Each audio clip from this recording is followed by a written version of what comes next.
Have you heard about this benefactor guy? This dude is talking about free energy, but here's the twist. He says it's not free energy. He's calling it energy recycling, which first off is kind of genius, right? Because when you say free energy, people immediately throw you in the crazy bin. But energy recycling, that sounds like some next level Tesla shit. Yeah, man, it's all about the branding. But what is it that he's actually doing? All right, check this out.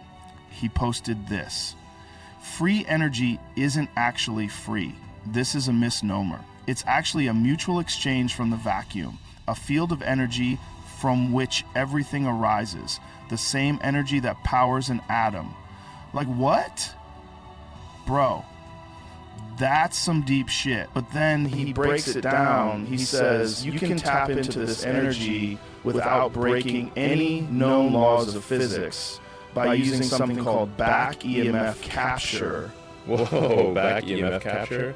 Sounds like some serious sci-fi tech. Dude, listen to this. He explains that when a coil collapses using a pulsed signal, the energy that would normally just get wasted, like just dissipate as heat, can actually be recycled. He says nature gives you back energy to stabilize the system, which makes sense if you think about how nature works. Like everything in nature is always trying to find balance, right? So equilibrium, is that like how water always levels out or something? I'm trying to remember what Ms. Murphy said to me in 6th grade science all those years ago.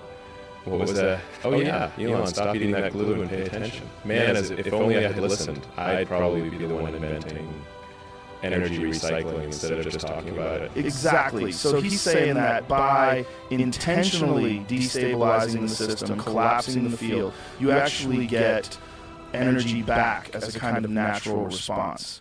And here's where it gets wild.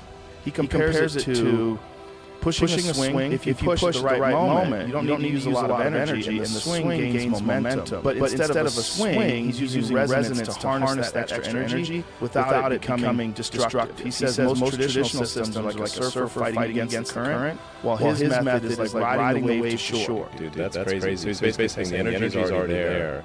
I just suck at using it efficiently. That's what it sounds like. He's basically saying the way we harness energy now is like trying to swim against the tide. And if we use resonance instead, we'd be tapping into energy that's already there, just waiting to be used. I don't know, man. Either this guy is onto something or he's the most poetic bullshitter of all time. Well, if he's legit, why isn't he all over the news? I haven't heard anything from him on X, formerly Twitter. He hasn't said anything bad about me on X. So, you know, I didn't ban him or anything. Look, I'm not the monster my therapist says I am. I mean, sure, I've spent millions of dollars training to beat a kangaroo in a fist fight, but that doesn't mean I'm dangerous. It just means I get shit done. That's the real question, man. But here's the craziest part. I looked into him, and he's not selling anything. He open sources all of it. That's the real question, man. Either the system doesn't want to hear it, or we're about to find out if this guy disappears in the middle of the night. Dude, that's crazy. He's absolutely crazy. That means if he's telling the truth, anybody could build this in their garage. You know what I say? Go fuck yourself, benefactor. Nope, no patents, no paywalls, just straight up, here, take it, see for yourself. Like, what kind of madman does that? Usually people either try to cash in or they get shut down before they can say a word. But this guy, he's out there on live streams showing people exactly how to replicate it. I mean, if you want to try to take on my Tesla tech, how dare you put out better technology that is cheaper and safer? Go fuck yourself. That's the thing, man. If it's real and people start building it, that's a game changer. We're talking about completely shifting how we think about energy. But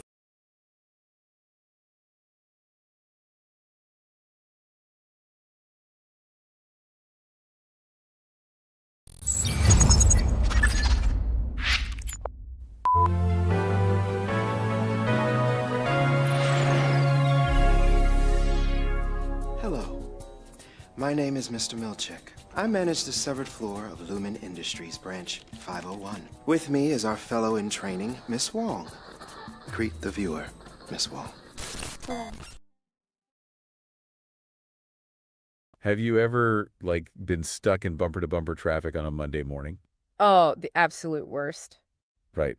Just dreading the 50 emails you already know are waiting for you. And you joke to yourself about wishing you could just turn off your brain at work.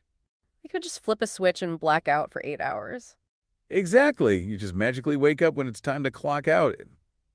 And, well, it sounds like a dark joke just to get through the commute, right? But what if that wasn't a joke at all? Yeah. What if that was a literal corporate policy? I mean, it is a terrifying premise, but looking at the sheer exhaustion of the modern workforce today, it's honestly oddly tempting for a lot of people. It really is. The idea of not having to mentally endure the grind is just a super powerful fantasy. Yeah, and that exact fantasy is the entire premise of the hit sci-fi show Severance. So today we are pulling from a really fascinating analysis. It's by Ben E. Factor from the Red Pill series, and it's titled Severance IRL. Such a good piece of writing. It really is. So our mission for this deep dive is to use this supposedly fictional dystopian show as a lens. We are going to completely dismantle some massive corporate myths, specifically the myths around company benefits and meritocracy. Right, because it's not just fiction. Exactly. We're looking at how this sci-fi thriller actually functions as a hauntingly accurate documentary of everyday life for the working class. Okay, let's unpack this. We are definitely going to look way past the slick, minimalist sci-fi tropes of the television show, because the source material uses the narrative of Severance to analyze the very real, economic and psychological systems that govern our daily lives right now. Yeah, the stuff we deal with every day. Exactly. The mechanics of control we are about to discuss, they apply directly to anyone who has ever punched a clock or logged into a corporate portal. Totally. So to really get into it, we have to look at the core premise of Severance Season 1, because it just perfectly maps onto the modern worker's psychological state. It really does. So in the show, for those who haven't seen it, there's this massive sterile corporation called Lumen Industries. And the main character, Mark X, along with his colleagues, they have all undergone this surgical procedure to literally split their memories. Which is just so creepy to watch. Super creepy. When they step into the elevator to go down to their office, they just forget everything about their outside lives. They don't know if they have a family. They don't know what they do on the weekends. They don't even know what their company actually makes. Right. They enter that elevator, the doors close, and boom, all that external context is just gone. They are totally stripped of their identity. Yeah. And the author of our source material argues we don't actually need a surgical microchip to experience this. We're already severed in real life. Wait, really? Like we're already doing it? Oh, absolutely. Think about it. From the moment we enter the workforce, we are basically trained to check our personal values, our true emotions, and our fundamental human needs right at the door. Oh, wow. We perform this self-severing every day under the guise of a concept we call professionalism. Oh, man. Professionalism. You know, like we're forcing our brains into low power mode the second we clock in. That is a great way to put it. Right. We shut down our personality apps just to conserve enough battery to survive the shift. Like, you aren't supposed to feel deeply or question the morality of your company's actions. No, definitely not. You're just supposed to answer emails and hit your KPIs. Those little key performance indicators that prove you're grinding hard enough. You basically become a functioning unit rather than a complex human. Yeah, and if we connect this to the bigger picture, that intentional disconnection serves a highly specific economic purpose, it deeply benefits the employer. How so? Well, think about the psychology of a disconnected worker. If you are entirely removed from your personal morality and your community context while you're on the clock, you are far less likely to question the ethical implications of your labor. Ah, yeah, because it's quote-unquote just business. Exactly. You're less likely to rebel against the lack of purpose in your daily grind. And the source text points out we are operating in what the author terms end-stage capitalism, which is actually a distinct shift from just late-stage capitalism. Okay, wait. I see late-stage capitalism thrown around on my feed constantly, usually attached to a meme about, like, expensive avocados or something. Right, right. But end-stage sounds distinctly terminal. What's the difference there? The author makes a very sharp structural distinction here. Late-stage capitalism reflects the growing, absurd inefficiencies and inequalities of a bloated system, but end-stage capitalism signals an imminent structural collapse. Oh, wow. So we're right at the edge. Exactly. It's characterized by a generation completely drowning in debt, working perpetually longer hours, and dealing with extreme systemic burnout. The foundational promise, the American dream, the idea of meritocracy where hard work guarantees a good life is entirely dead. Yeah, that's definitely the vibe right now. The source argues the government no longer functions as a representative body for the people, but rather as an administrative tool for a wealthy elite. So in an environment like that, the low power mode you just described isn't just a quirky byproduct of office culture. It's a required survival mechanism in a system that's pushing human endurance to its absolute biological limits. Which brings up a massive contradiction, honestly. If work is so draining and the system is in this terminal decay, Why aren't we all just walking out? Right. Why do we stay in the building? And the source text points directly to how corporations use things like benefits and perks to artificially mask this harsh reality. This specific dynamic is so heavily explored in Severance Season So. The author highlights this eerie, upbeat company video from the show. It actually announces benefit cuts, but the company spins them with tearful acoustic music and all this corporate doublespeak as a positive change. Framing the cuts as a gift to the employees. Exactly, a total gift. Okay, wait, I want to push back on this a little bit. Aren't perks like free office snacks, or maybe a ping pong table in the break room, or Sexual Fridays objectively good things? I mean, Like, why is the source so incredibly cynical about a free slice of pizza? Free food is free food. well, because those perks are functioning as psychological manipulations, not actual rewards. The author points out the sheer absurdity of Lumen's pineapple bobbing reward in the show. Oh, right, the pineapple bobbing. Yeah. Employees hit a quota and get to bob for fruit. It perfectly mirrors real life. Trivial perks like the free pizza or cold brew on tap trigger a brief dopamine spike, and that spike overrides the chronic cortisol of being completely underpaid. Huh. So it's a chemical trick. Basically, they infantilize the worker, making the office feel like a summer camp rather than a place where adults negotiate serious labor contracts. These incredibly cheap distractions are deployed to deliberately hide stagnant wages and the aggressive reduction of meaningful benefits. Like comprehensive health care or retirement pensions. Exactly. It's just a smokescreen. I mean, it's way cheaper to buy 50 pizzas once a month than to give 50 employees a 5% raise. Spot on. And it ties into a broader economic mechanism the author calls profit through subtraction, which we commonly experience as shrinkflation. Oh, I hate shrinkflation. It's the worst. The text uses a highly relatable example, which is the $10 burger. You go to a fast casual restaurant, you pay significantly more than you used to, but the meal is noticeably lower quality. Yeah. Maybe the patty is smaller, the ingredients are ultra processed, and it's essentially just microwaved from some massive corporate food supplier. I literally just had one of those yesterday. It tasted like salted cardboard, and I paid $12 for it. Well, the mechanism behind that cardboard burger is the corporate mandate for infinite growth in a finite world. When a massive corporation can't organically grow its customer base anymore, it has to find profit somewhere else.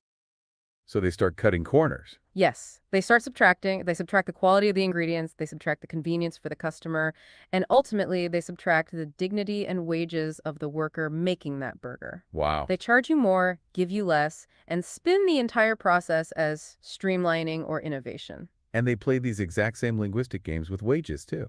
The source text dives into how corporations intentionally twist the definition of a living wage. By dictionary definition, a living wage is supposed to cover the basic human necessities for an individual to participate in society. We're talking secure housing, nutritious food, healthcare, transportation. The basics. Exactly. But corporate lobbying and PR machines muddy the waters. They confuse workers to keep expectations pinned to the floor.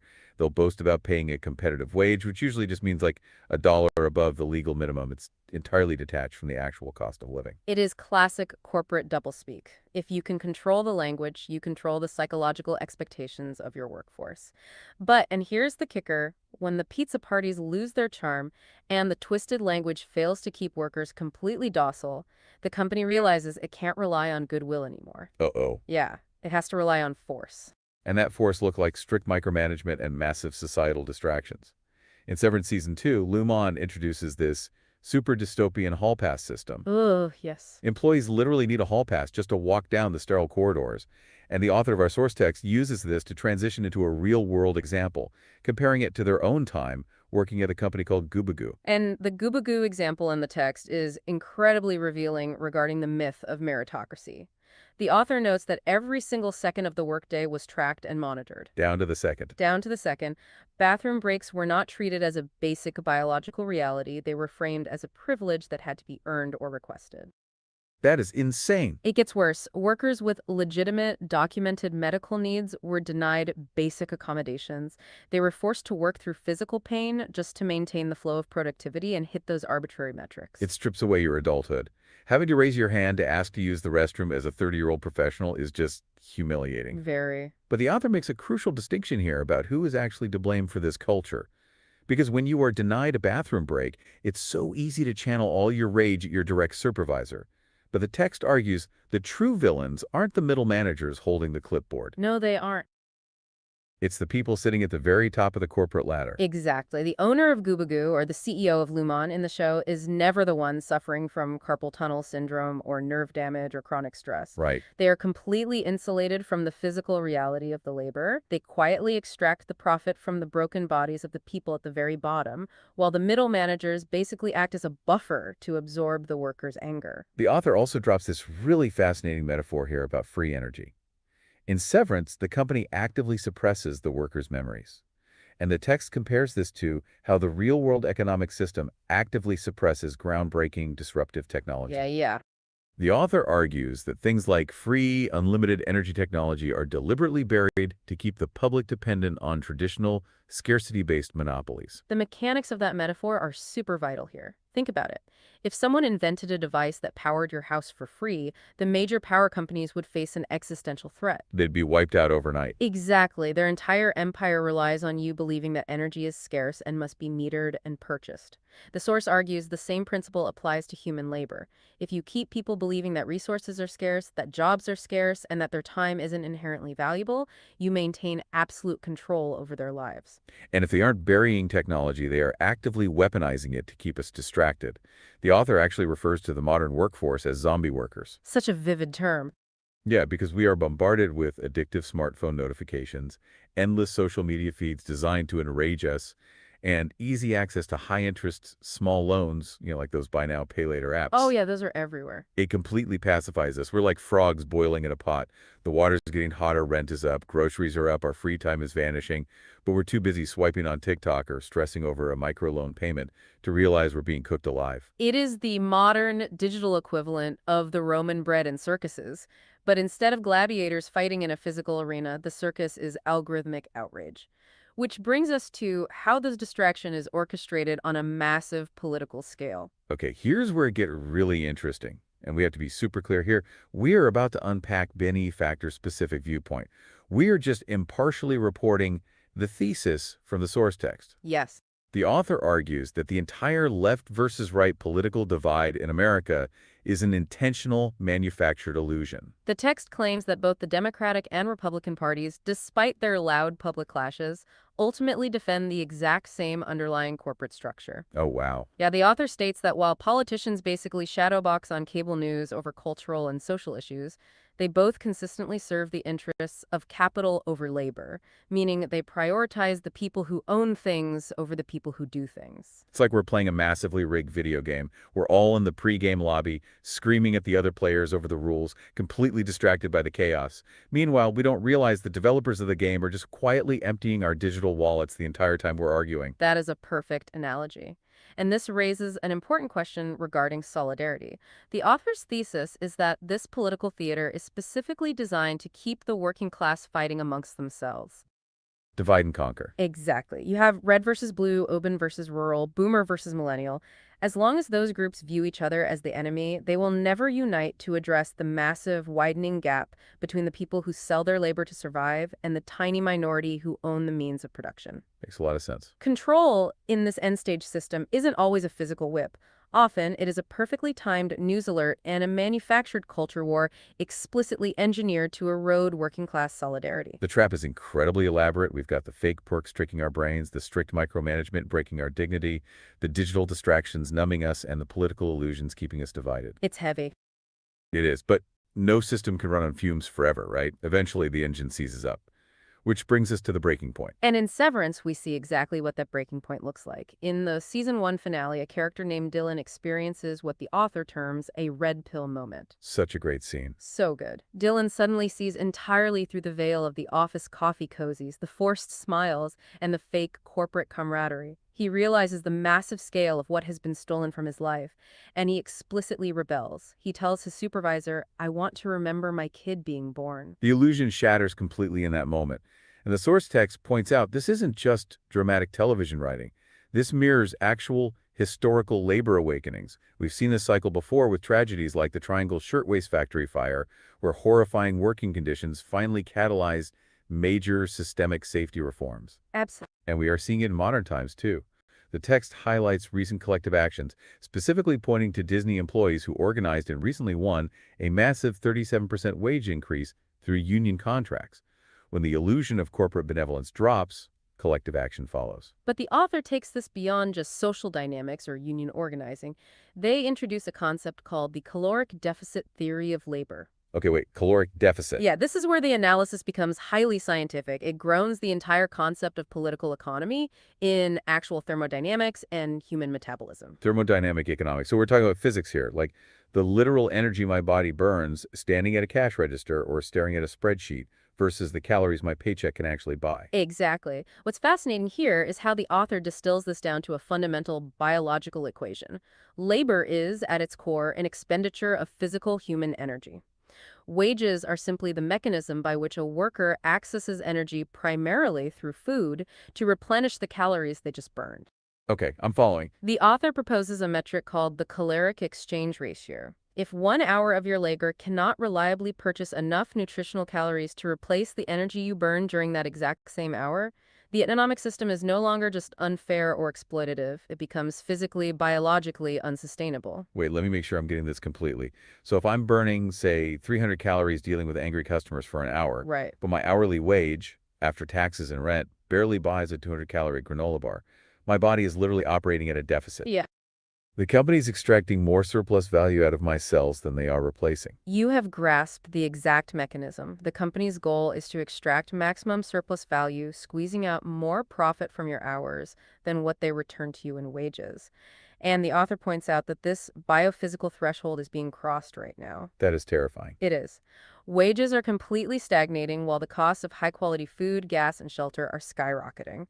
Workers are experiencing hidden bodily deductions. They can't afford a quality protein, or they simply lack the physical time and energy to cook a nutritious meal because they are so exhausted from the workday. Oh man, yeah. So they are forced to rely on cheap, ultra-processed foods or pure caffeine and energy drinks just to keep functioning. So is the source arguing that the capital system is currently broken, or is it actually working exactly the way it was designed to? According to the author, the system is working flawlessly according to its own internal logic. Capitalism's primary directive is to extract the maximum amount of profit from the worker. It is executing that perfectly. Right. But simultaneously, it is hitting a biophysical brick wall. The human engine literally cannot keep running on the degraded, watered-down fuel it is receiving. It's like trying to run a Ferrari on watered-down gas, except the Ferrari's you, and the gas is a lukewarm cup of break room coffee. Great analogy, yeah. The source compares this current era directly to the Great Depression, right? But there's a really chilling difference in how we experience the crisis today compared to the 1930s. Oh, massively. During the Great Depression, the economic collapse was sudden, acute, and highly visible. You had massive unemployment, literal breadlines stretching down city blocks, people visibly starving in the streets. It was undeniably happening right in front of you. Right. But today, the author argues, the caloric deficit is compressed and hidden. It's a slow burn. Workers are technically employed. They are showing up to their shifts, but they are functioning within a slow, grinding metabolic squeeze. Barely hanging on. Exactly. They are propped up entirely by credit card debt, energy drinks, and digital distractions. It is a privatized suffering rather than a public one. You don't see a breadline. You just see a coworker quietly skipping their lunch break because they had to make a massive car payment that week. That is incredibly bleak, but it rings so true to the modern office experience. It's this invisible hum of the fluorescent lights exhaustion, and the system just keeps demanding more output.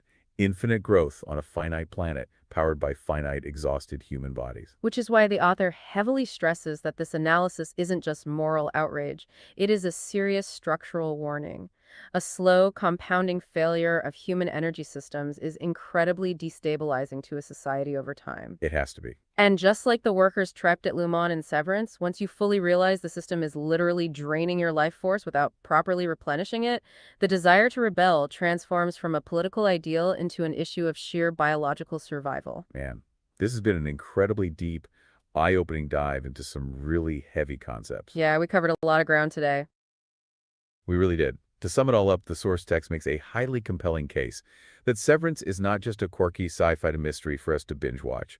It is a stark mirror reflecting our own absurd corporate reality. Absolutely. From the weaponized pineapple bobbing meant to distract us from our stagnant wages to the slow, physical caloric drain of the working class. We are operating in a system that demands we check our humanity at the door, fight amongst ourselves over manufactured political drama, and slowly burn our bodies out for someone else's profit. It is a sobering reflection on the state of work, for sure. But, gaining awareness of the trap is the first required step toward any kind of systemic change. And to that end, we want to issue you the exact homework challenge that the author poses in the source text. We want you to really reflect on your relationship with your job. It's a really good thought experiment. Yeah, the author asks you to imagine a specific scenario. Imagine a pedestrian is outside your workplace, freezing in the cold while waiting for a bus. Would you go against your boss's direct orders to let them inside to get warm? Or would you feel compelled by professionalism to follow company policy and let an innocent person freeze? The core question is, does your job align with your fundamental human values? It ultimately comes down to a question of where your loyalty lies. Is it to the corporate system or to your fellow human beings? And I would leave you with one final lingering thought to mull over today. If the ultimate goal of corporate micromanagement is to separate your labor from your humanity, what small, everyday act of rebellion can you commit tomorrow to prove that your humanity is still entirely intact? So what does this all mean? It means the next time you clock in for your shift, you don't have to put your brain in low power mode. You can keep your eyes wide open to the systems around you. Take care of yourselves, and we'll catch you on the next deep dive. Reminder that we have the power to break free from the systems that control us, even if it means confronting uncomfortable truths. Our job is to taste free air. Your so-called boss may own the clock that taunts you from the wall, but my friends, the hour is yours.